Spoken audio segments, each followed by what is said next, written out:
ሊቨርፑል ባሳለፍነው ሳምንት ከሊድስ ዩናይትድ ጋር በፕሪሚየር ሊጉ አቻ ከተለያየ በኋላ በዚህ ሳምንት ብራይተንን ገጥሞ በማሸነፉ ወደ አሸናፊነትና ወደ ድል ተመልሷል። ሞሳላ ተቀይሮ በመግባት ጥሩ ምሽትን አሳልፏል። ሳቅና ደስታም ወደ አንፊልድ ሮድና ሊቨርፑል ተመልሷል። የሊቨርፑል ደጋፊዎች ለሞሳላ ያላቸውን ፍቅርና አክብሮትም በዚህ ጨዋታ ላይ አሳይተዋል። ኡጎ ኤኪቲኬ በዚህ ዓመት ጥሩ ጊዜ እያሳለፈ መሆኑን ያሳየበትን ጨዋታ ሲያሳልፍ 2 ጎሎችን በዚህ ጨዋታ ላይ ማስቆጠር ችሏል። ጨዋታው እንዴት ነበር? የአርነ ስሎቱ ሊቨርፑል ከዚህ በኋላ በሚመጡት ሳምንታት ለዋንጫ ሲፎካከር እንመለከተ ይሆን?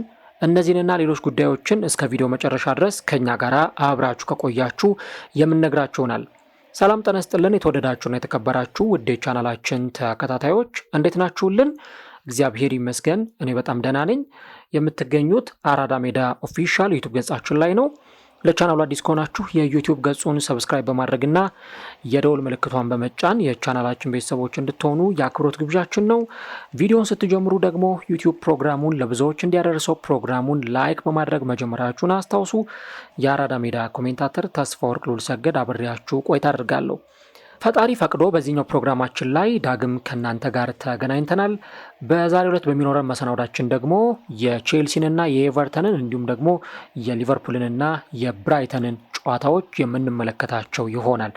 ቀዳሚ የምናደርገው የሊቨርፑልንና የብራይተንን ጨዋታ ነው።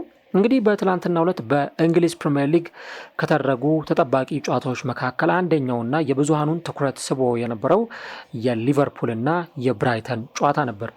ጨዋታው እንዲጠበቅ ብዙ ምክንያቶች እንደነበሩ መጥቀስ ይቻላል።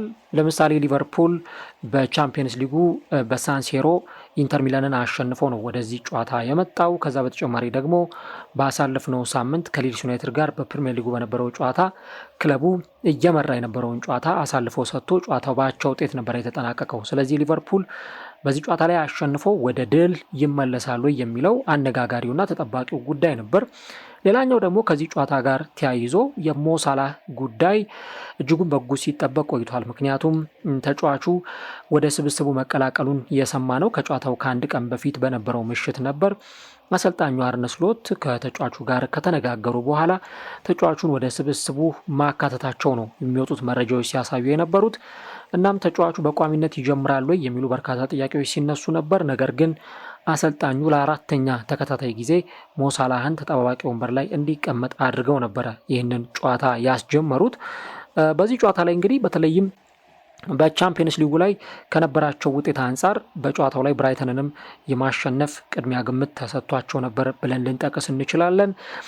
ከዚህ በተጨማሪ ግን በጨዋታው ላይ ደግሞ የተጠቀሙትም አሰላለፍ ባለፈው በቻምፒየንስ ሊጉ ከነበረው አንጻር የተወሰኑ ተጫዋቾች ለውጦችን ያደረጉበት ነበር። ለምሳሌ በባለፈው ከኢንተር ሚላን ጋር በተደረገው ጨዋታ ላይ በኢንተሩ ጨዋታ አሌክዛንደር ኢሳቅ በቋሚነት ጀምሮ ነበር። አሌክዛንደር ኢሳቅና እንዲሁ ደግሞ ኡጎ ኤኪቲኬ ነበሩ ሁለቱ ተጫዋቾች በቋሚነት በ4-4-2 ፎርሜሽን ከፊት ለፊት ተጣምረው ሲጫወቱ የተመለከትናቸው።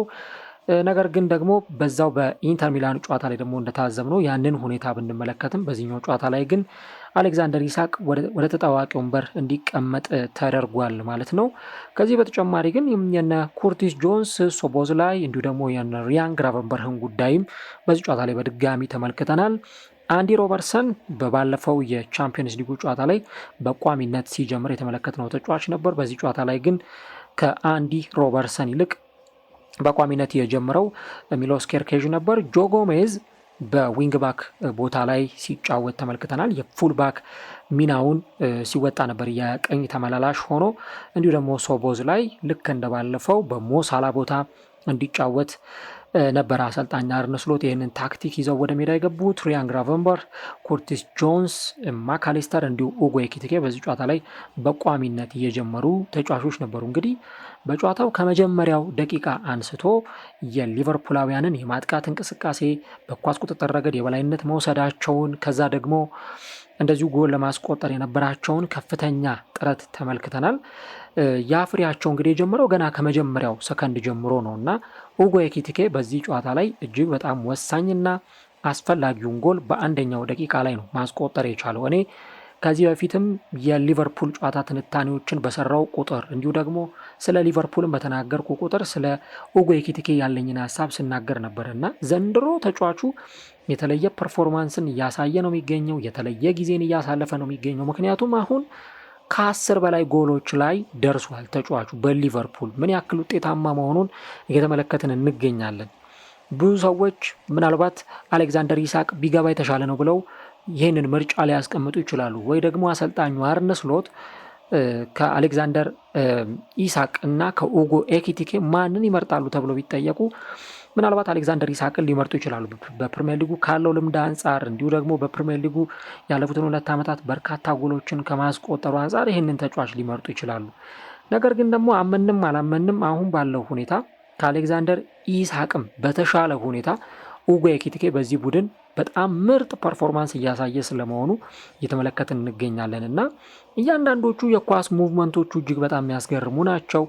ባለፈውም ከሊድስ ዩናይትድ ጋር በተደረገው ጨዋታ ላይ እንደው አሰልጣኙ ቀይሮ አስወጡት እንጂ 2 ጎል ካስቆጠረ በኋላ ምናልባት ሃትሪክ መስራት የሚችልበትን በጣም ጥሩ የሚባል ደቂቃዎችን ከፊት ለፊቱ ይጠብቁት ነበረ እና ሃትሪክ ለመስራት የሚችልበት እድል ነበረው። በዚህኛውም የጨዋታ ምሽት ላይ እየተመለከት ነው ተመሳሳዩን አይነት ነገር ነው እና በተለይም ደግሞ ሊቨርፑል ጎል በሚፈልግበት ሰዓት ሊቨርፑሎች ጎል ለማስቆጠር ጥረት በሚያደርጉበት ጊዜ ሁሉ ታይሚንጉን ጠብቆ ፍጹም ቅጣት ምት ግብ ክልል ውስጥ የሚገኝ ከዛ በኋላ ደግሞ እነዛን ሙከራዎች ወደ ግብነት ለመቀየር ሲሞክር የምንመለከተው ተጫዋች ነው እና አሁን ባለው የሊቨርፑል ቡድን ውስጥ ኢቨን ከአሌክዛንደር ኢሳቅም ቢሆን በጣም ተመራጩና በዚህ ቡድን ውስጥ ያለው ሚና ከፍተኛ መሆኑን የምንረዳው ይሄ ተጫዋች ነው። እንግዲህ ያንኩባ ሚንቴ በመከላከል ሂደት ኳስ ለማውጣት እየሞከረ ነበረ። ነገር ግን ያንኩባ ሚንቴ ለማውጣት የሞከረው ኳስ ቀጥታ የሊቨርፑል ተጫዋቾች እግር ስር ነበረ ኳሱ የደረሰው። ጆ ጎሜዝ ኳሱን በግንባር ገጭቶ ለኡጎ ኤኪቲኬ ያቀብሎታል።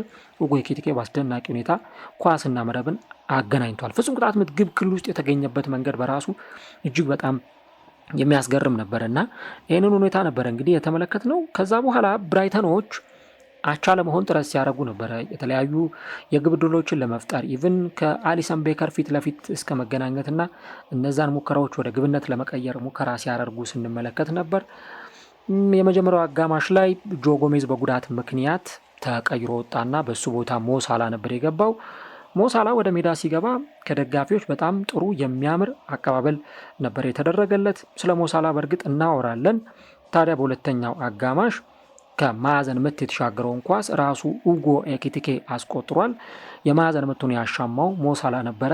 አዲስ ሪከርድን ያስመዘገበበት አዲስ ቁጥራዊ መረጃን ያስመዘገበበትም ጭምር ነውና እጅግ በጣም በሚያምር ሁኔታ በማዕዘን ምት ከሞሳላ የተሻገረለትን ኳስ ወደ ግብነት ኡጎ ኤኪቲኬ ቀይሮት ጨዋታው 2-0 በሆነ ውጤት ሊጠናቀቅ ችሏል። በእርግጥ ሁለተኛው አጋማሽ ላይ እጅግ በጣም የሚገርም እንቅስቃሴ በብራይተኖች በኩል ስንመለከት ነበር። በተለይ እንደው ሻርፕነስ ይጎላቸው ነበር እንጂ ይሄ ስለታም አልነበሩም። በማጥቃት ሂደት ውስጥ የጎል ሙከራዎችን በማድረግ ረገድ ያላቸውን እንቅስቃሴ ወደ ተሻለ ደረጃ ከፍ ማድረግ አልቻሉም እንጂ በጨዋታው ላይ ጎል የሚያስቆጥሩባቸውን ብዙ ድሎች አግኝተው ነበር። እንደውም በላይቭ ፕሮግራማችን ላይ ከባልደረባዬ ቢኒያም ዘውዱ ጋርም ስናነሳው እንደነበረው አሰልጣኙ ፋቢያን ሃርዝለር የመዘግየት ሁኔታዎችን ሲያሳዩ ነበር። ለምሳሌ ቁጥራዊ መረጃዎቹ ምን ይላሉ እዚህ ጨዋታ ላይ የሚለውን ነገር እንኳን ብንመለከት እንግዲህ በዚህ ጨዋታ ላይ ሁለቱም 50% ነው ኳስ የተቆጣጠሩት።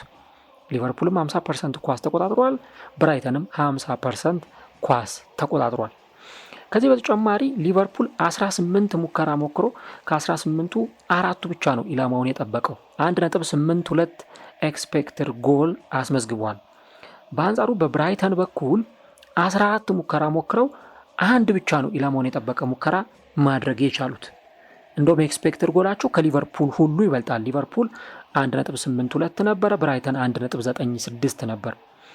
በአንጻሩ ሊቨርፑሎች 448 ኳሶችን በተሳካ ሁኔታ ተቀባብለው 87 በመቶ የሚሆነው የተሳካ የኳስ ቅብብል ያደረጉበት ነው። በአንጻሩ ብራይተን 445 የተሳኩ ኳሶችን ተቀባብለው 89%ቱን አሳክተዋል ማለት ነው።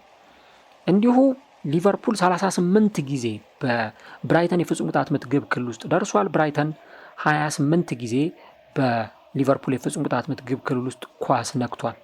እንዲሁ ደግሞ ሊቨርፑል 109 ኪሎ ሜትር ሸፍነው ተጫውተዋል። ብራይተኖች ደግሞ 114.3 ኪሎ ሜትር ሸፍነው ተጫውተዋል። ስለዚህ እዚህ ጨዋታ ላይ ምን አይነት እንቅስቃሴ ነበር የሚለውን ነገር ለተመለከተና ላየ ጨዋታው በጣም ተመጣጣኝ ነበር ማለት ይቻላል።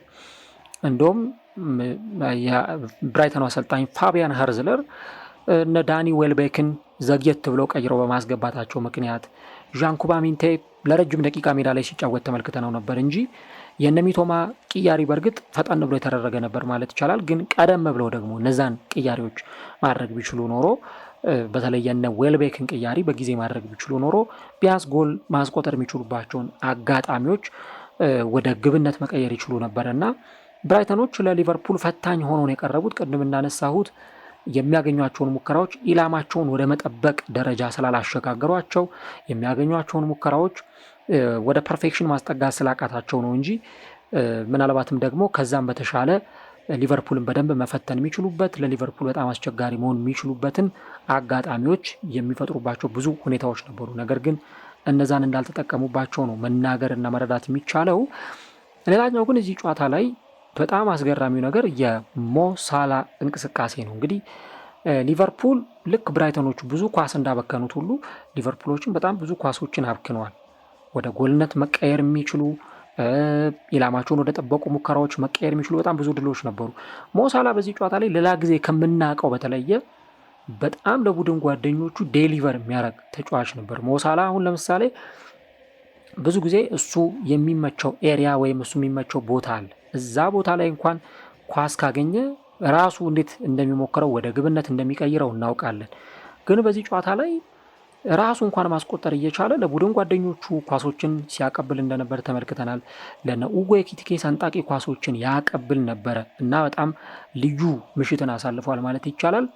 እንደውም አንድ ኳስ ፌዴሪኮ ኬዛ በመልሶ ማጥቃት አግኝቶ አቀብሎት ከግብ ጠባቂው ፊት ለፊት ተገናኝቶ ያንን ኳስ ሳይጠቀምበት ቀረ እንጂ ምናልባትም ደግሞ ጥሩ የጎሉን አጋጣሚ ወደ ግብነት ቀይሮ በሊቨርፑል ያለውን ይሄ መጥፎውን ድባብ በራሱ ደግሞ መቀየር የሚችልበትንም እድል አግኝቶ ነበር እና አሲስትም አድርጓል። አሲስት በማድረጉ ደግሞ ያሻሻላቸው ቁጥሮች ያሻሻላቸው ብዙ ነገሮች እንዳሉም ደግሞ በሞሳላህ እና በሊቨርፑል በኩል እየተመለከትን እንገኛለን። እንግዲህ አሁን በዚህ ቡድን ውስጥ ሞሳላ ምናልባት ከአቋም መውረድ ጋር ከእድሜ መጨመር ጋር ተያይዞ ብዙ ነጥቦችን ልናነሳ ብዙ ነገሮችን ልናወራ እንችላለን። ነገር ግን ደግሞ አመንም አላመንም የዚህ ልጅ ፐርፎርማንስ አሁንም ቢሆን በሊቨርፑል ምን ያክል ተጫዋቹ አስፈላጊ ተጫዋች እንደሆነ ምንረዳው እንግዲህ በፕሪሚየር ሊጉ 277 የጎል ተሳትፎች ላይ ደርሷል ተጫዋቹ ማለት ነው እና በየአመቱ ይሄን ነገር ሲያደርገው እየተመለከትን ነው የምንገኘው። እንግዲህ ዋይኒ ማርክ ሩኒ ጋር እኩል ነበሩ 276 የጎል ተሳትፎች ላይ በመድረስ ያው 276 ብለን ስንል ጎልና አሲስትን ማለታችን ነው።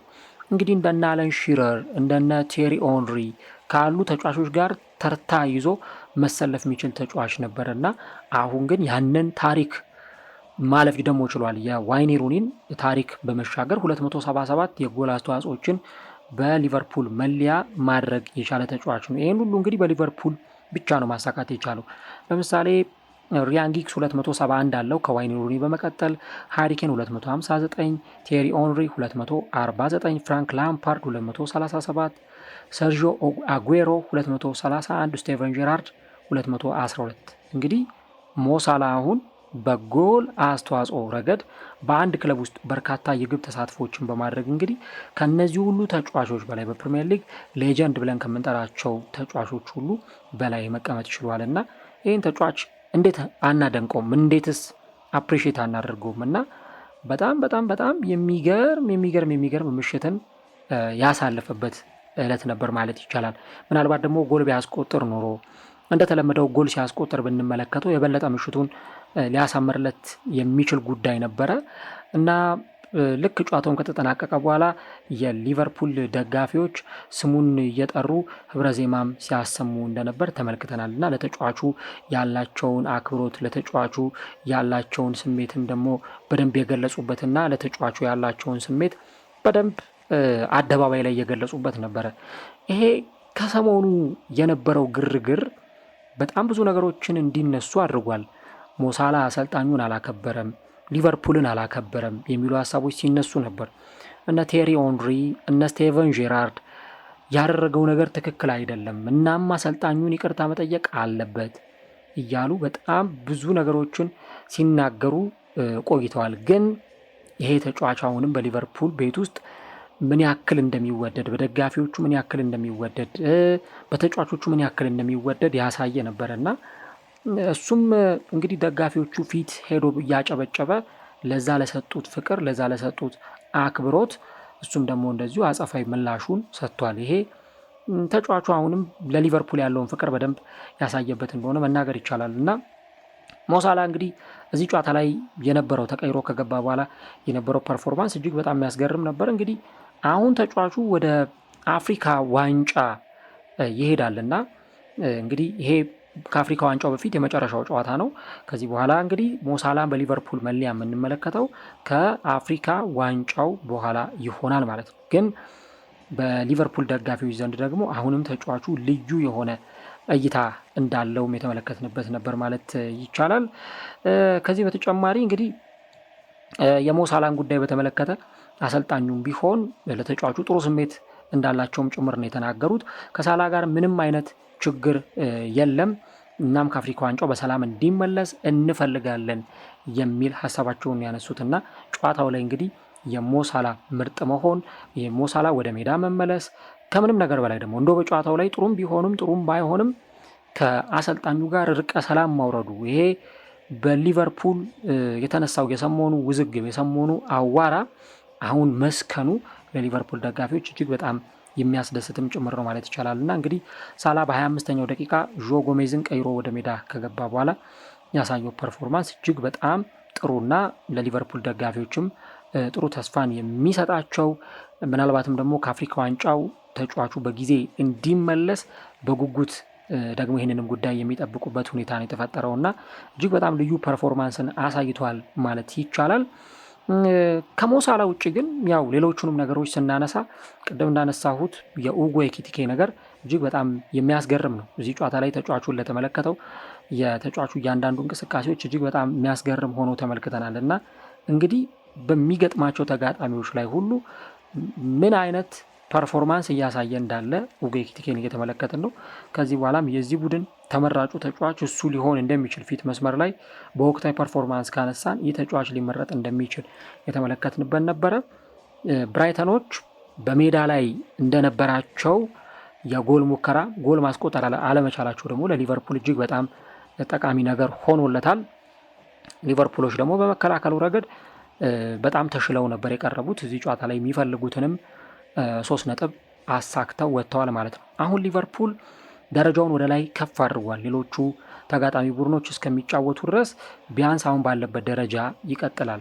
በእርግጥ እነ ማንቸስተር ዩናይትድ ጨዋታቸውን ያከናውናሉ ሰኞ ዕለት። እነዚህ ቡድኖች ጨዋታቸውን ካከናወኑ በኋላ ምናልባት እነ ዩናይትድ ለምሳሌ ካሸነፉ ሊቨርፑልን ወደ ታች ዝቅ አድርገው ደረጃቸውን ማሻሻል የሚችሉበትን ውጤት ያስመዘግባሉ። እነ ሰንደርላንድ በዛሬው ዕለት ጨዋታቸውን ያከናውናሉ። እነዚህ ቡድኖች ሲያሸንፉ ምናልባት የደረጃ ለውጥ ሊኖር ይችላል። አሁን ግን በ26 ነጥቦች 6ኛ ደረጃ ላይ ተቀምጧል። ሊቨርፑል እንደው ከዚህ በኋላ በዋንጫ ፉክክሩ ላይ እንመለከተዋለን ወይ፣ ወደ ዋንጫ ፉክክር ተመልሷል ወይ የሚል ጥያቄ መነሳቱ አይቀርምና ስለ ዋንጫ ፉክክሩ ስናወራ እንግዲህ አሁን የዋንጫ ፉክክር ላይ ለአሁኑ የምናነሳቸው 3 ቡድኖች ናቸው። አርሰናል፣ ማንቸስተር ሲቲ እና ቼልሲን እናነሳለን። በዋነኝነት ደግሞ አርሰናልና ማንቸስተር ሲቲ አንደኛና ሁለተኛ ደረጃ ላይ ተቀምጠው በከፍተኛ ሁኔታ እየተፎካከሩ ይገኛሉ። እንግዲህ አሁን ከመሪው አርሰናል ጋር ያለው የነጥብ ልዩነት 10 ነው፣ ከ3 ጨዋታ በላይ እንደማለት ነው እና በጣም ከባድ ነው። ሊቨርፑል አሁን እንግዲህ ቀጣይ ከሚያከናውናቸውም ከባባድ ጨዋታዎች አንጻር ኢቭን ሊጉም ራሱ ካለው ጫና አንጻር በጣም አስቸጋሪ ሊሆን ይችላል። እንግዲህ ሊቨርፑል የሚቀጥለው ሳምንት ቶተንሃምን ነው የሚገጥመው። በጣም ከባድ የሆነ ፍልሚያ ይሆናል። ከዛ በኋላ ከወልቭስ እና ከሊድስ ዩናይትድ ጋር ይጫወትና ከእንደገና ደግሞ መልሶ ከፉልሃም እንዲሁ ደግሞ ከአርሰናል ጋር ጨዋታዎቹን የሚያከናውን ይሆናል እና አሁን በተለይ እስከ ጃንዋሪ ወር የሚደረጉት ጨዋታዎች የሊቨርፑልን ቀጣይ ሁኔታ የሚወስኑ ይሆናል። ሊቨርፑል ወደ ዋንጫ ፉክክሩ ይመለሳል፣ ወደ ቶፕ 4 ውስጥ ይገባል ወይስ ደግሞ ምን አይነት ውጤት ያስመዘግባል የሚሉትን ነገሮች የምናየው እንግዲህ በቀጣዮቹ ሳምንታት ውስጥ ነው። አሁን ባለው ግን ቢያንስ ሊቨርፑል እያሸነፈ መቀጠሉ ወደ አሸናፊነት ሜንታሊቲ መምጣቱ እጅግ በጣም ጥሩ ነው እና ባለፈውም የነበራቸው ውጤት ከኢንተር ሚላን ጋር 90 ደቂቃ ሙሉ እጅግ በጣም የሚያስገርም ፐርፎርማንስ አሳይተው ያንን ወሳኝ የሆነ 3 ነጥብ ይዘው ወጥተዋል። አሁንም በዚህ ጨዋታ ላይ ደግሞ ያንን አይነት ፐርፎርማንስ ነው ይዘው የቀጠሉት እና ለሊቨርፑል በጣም ምሽቱ እንደው የተለየ ነበር ማለት ይቻላል። ቀጣይ ግን ደግሞ የሚጠበቀው እንዴት አድርገው ሊቨርፑሎች ያንን ነገር ማስቀጠል ይችላሉ ነው። አሁን ለሊቨርፑል ፕራይም የሚባለው ጎል ተደጋጋሚ ጊዜ ማሸነፍ፣ በደንብ ይህንን የማሸነፍ ብቃታቸውን መጨመር፣ ከዛ በኋላ ደግሞ ፋይናሊ ወደ ቶፕ 4 መግባት ነው። ከዛ ቶፕ 4 ከገቡ በኋላ 4 ውስጥ ከገቡ በኋላ ለዋንጫ የሚደረገው ፉክክርን ደግሞ ይቀላቀላሉ አይቀላቀሉም የሚለውን ነገር አብረን እንመለከታለን። አሁን ባለው ሁኔታ ግን ቶፕ 4 መግባት ነው መጀመሪያው ታርጌት ሊሆን የሚችለው። ዘንድሮ እንግዲህ ቶፕ 4 ውስጥ ብዙ ክለቦች ወጣ ገባ እያሉ ሲፎካከሩ እናያለን። በጣም ብዙ ባትሎች መኖራቸው አይቀርም። ምክንያቱም አሁን እንግዲህ በዋንጫ ፉክክር ውስጥ እነ አርሰናል እነ ሲቲን እና እነ ቼልሲን እናነሳለን። አሁን ደግሞ እነ ሊቨርፑል መጣው እያሉ ነው። ማንቸስተር ዩናይትድም ቶፕ 4 ለመግባት ከፍተኛ ፉክክር ያደርጋል። ከዩናይትድ በተጨማሪ ሌሎቹ ክለቦች ደግሞ እነ ክሪስታል ፓላስ እነ ሰንደርላንድ ራሱ ቶፕ 4 ገብተው ለማጠናቀቅ ከፍተኛ ፉክክር ነው የሚያደርጉትና እነዚህ ሁሉ ነገሮች ሲደማመሩ እንግዲህ ነገሮቹን ትንሽ አስቸጋሪ ሊያደርጉ ይችላል። ዘንድሮ ደግሞ ከሌላው ዓመት በጣም የተለየ እንዲሆን የሚያደርገው ለምሳሌ አንድ ቡድን ሲያሸንፍ ወደ ላይ ከፍ ይላል። አንድ ቡድን ደግሞ ሲሸንፍ የሆነ ጨዋታ ላይ ደግሞ ሲሸንፍ መልሶ ከደረጃው ሲወርድ ወይ ደግሞ ዝቅ ሲል እንመለከቷለን። ምክንያቱም አሁን በደረጃ ተፋፍገው ነው የሚገኙት። አንደኛው ከአንደኛው ጋር የ1 ነጥብ ልዩነት የ2 ነጥብ ልዩነቶችን ነው እየተመለከትን የምንገኝ። አሁን በደረጃ ሰንጠረዡ ላይ ለምሳሌ 4ኛ ደረጃ የሚገኘው ቼልሲ 28 ነጥብ አለው። ክሪስታል ፓላስ አንድ ጨዋታ እየቀረው ዛሬ ወሳኝ ጨዋታውን ያከናውናል ከማንቸስተር ሲቲ ጋር 26 ነጥብ አለው። ሊቨርፑል 26 ነጥብ አለው። በተመሳሳይ በጎል ክፍያ ነው የሚበላለጡት። ዩናይትድ 25 ነጥብ አለው። ዩናይትድ ሰኞ ዕለት ቦርንመዝን ካሸነፈ ነጥቡን ቀጥታ 28 ያስገባና 5ኛ ደረጃ ላይ መቀመጡ ሁሉ የሚችልበት እድል አለው። ከዛ ኤቨርተን 24 ነጥብ አለው። ተመልከቱ። ብራይተን 23። ሰንደርላንድ አሁን ዛሬ ጨዋታውን ካሸነፈ ነጥቡን 26 ነው የሚያስገባው። ሊቨርፑልንም ዝቅ የማድረግ እድል አለው በጣም በሰፊው። ኒውካስል ዛሬ ካሸነፈ ነጥቡን 25 ያስገባና ዩናይትድን ከደረጃው ዝቅ ያደርገዋል እና እስከ 12ኛ ደረጃ እስከ ኒውካስል ድረስ ያሉት ቡድኖች ተፋፍገው ነው እርስ በርስ የሚገኙት። በ1 ነጥብ ልዩነት በ2 ነጥብ ልዩነት ነው የሚለያዩት እና ሪስክ ላለመውሰድ ሲባል ሁሉንም ጨዋታዎች በድል መወጣት አስፈላጊ ነው። ያማየውን ከሆነ አንድ ጨዋታ መሸነፍ ክለቦችን ከደረጃቸው ዝቅ ያደርጋቸዋል። አንድ ጨዋታ ደግሞ ማሸነፍ ክለቦችን ወደ ላይ ከፍ የሚያደርጋቸው ይሆናልና እነዚህ ነገሮች ነው የምንመለከተው ማለት ነው። ለማንኛውም እንግዲህ ሊቨርፑል በጣም በጥሩ ፐርፎርማንስ ብራይተንን አሸንፎ ወጥቷል። ስለዚህ ጨዋታ ስለዚህ ጉዳይ ምን ሀሳብ አላችሁ? ሊቨርፑል ወደ ቶፕ 4 በቀጣዮቹ ሳምንታት ይመለስ ይሆን? ሀሳቦቻችሁን አጋሩን። እንግዲህ ሊቨርፑል በቀጣይ ሳምንት ወሳኝ የሆነውን ጨዋታውን ወደ ለንደን በማቅናት ከቶተንሃም ሆስፐርስ ጋር የሚያከናውን ይሆናል ማለት ነው።